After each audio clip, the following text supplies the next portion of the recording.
You have power over your mind, not outside events. Realize this, and you will find strength.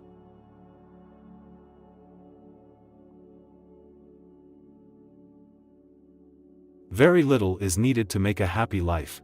It is all within yourself, in your way of thinking.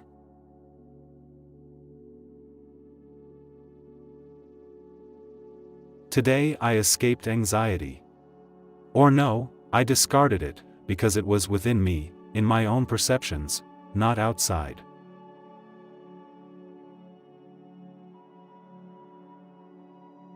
If it's not right, don't do it. If it's not true, don't say it.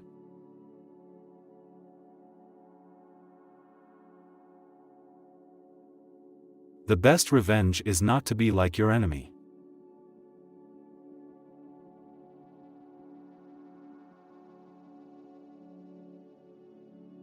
Accept the things to which fate binds you, and love the people with whom fate brings you together, but do so with all your heart.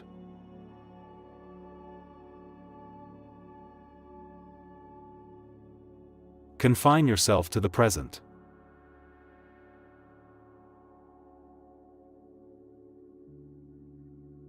When you arise in the morning, think of what a precious privilege it is to be alive, to breathe, to think, to enjoy, to love.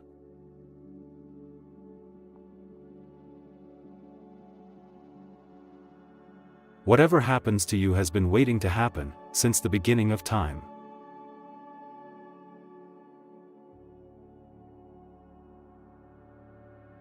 To live happily is an inward power of the soul.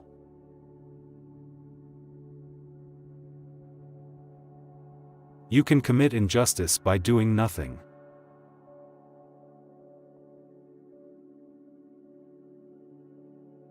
Waste no more time arguing about what a good man should be. Be one.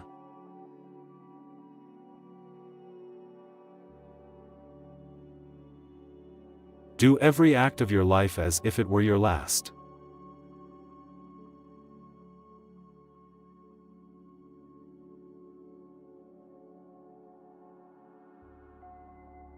It is not death that a man should fear, but he should fear never beginning to live.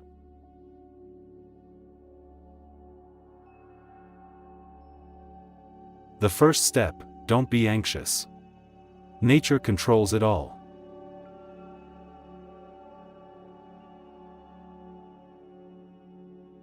The second step, concentrate on what you have to do. Fix your eyes on it.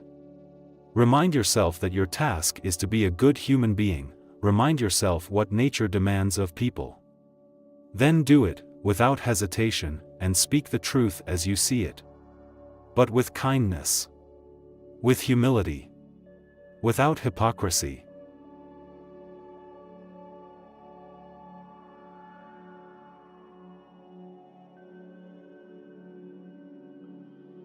Don't be overheard complaining. Not even to yourself.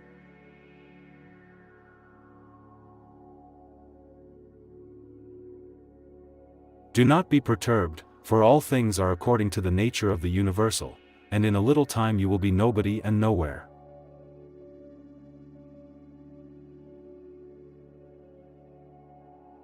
True good fortune is what you make for yourself.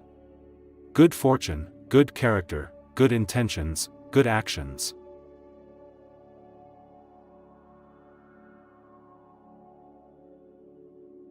Let not your mind run on what you lack as much as on what you already have.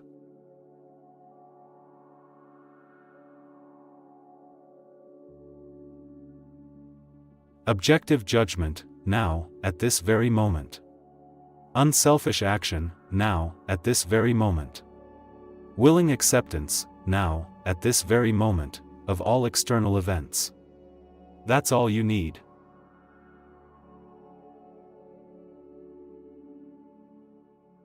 For God's sake, stop honoring externals, quit turning yourself into the tool of mere matter, or of people who can supply you or deny you those material things.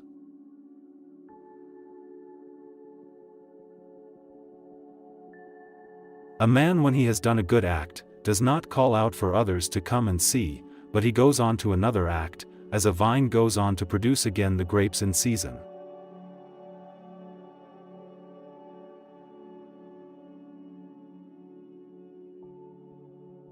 Is any man afraid of change?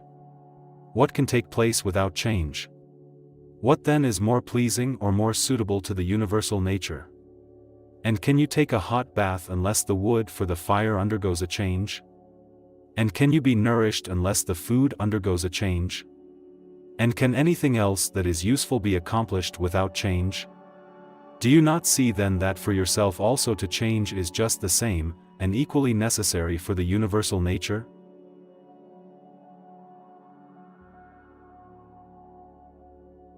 I have often wondered how it is that every man loves himself more than all the rest of men, but yet sets less value on his own opinions of himself than on the opinions of others.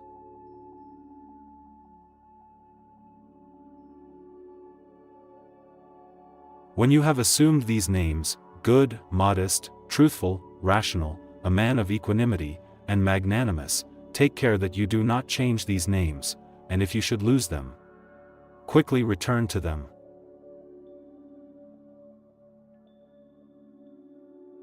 Be content with what you are, and wish not change, nor dread your last day, nor long for it.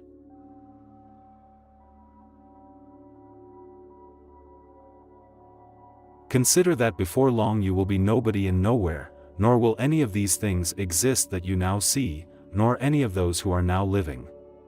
For all things are formed by nature to change and be turned and to perish in order that other things in continuous succession may exist.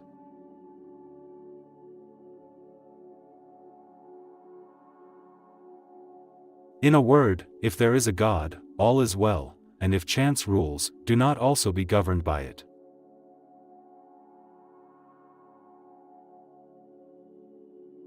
Treat whatever happens as wholly natural, not novel or hard to deal with, but familiar and easily handled.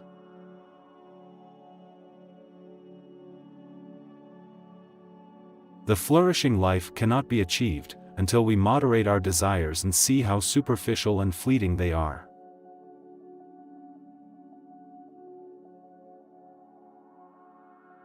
When your thoughts, words, and deeds form a seamless fabric, you streamline your efforts and thus eliminates worry and dread.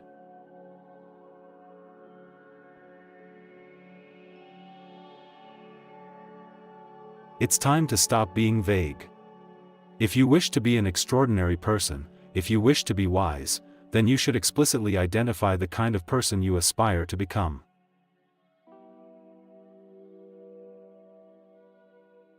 Let silence be your general rule, or say only what is necessary and in few words.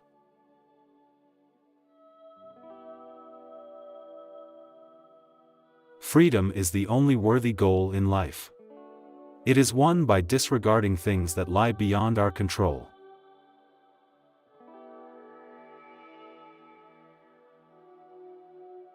People are not disturbed by things, but by the view they take of them.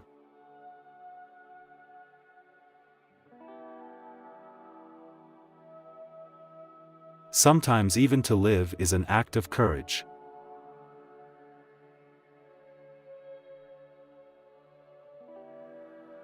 True happiness is to enjoy the present, without anxious dependence upon the future, not to amuse ourselves with either hopes or fears but to rest satisfied with what we have, which is sufficient, for he that is so, wants nothing. The greatest blessings of mankind are within us and within our reach. A wise man is content with his lot, whatever it may be, without wishing for what he has not.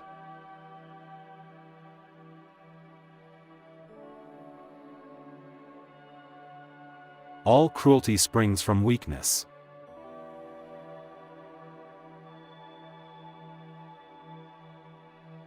Difficulties strengthen the mind, as labor does the body.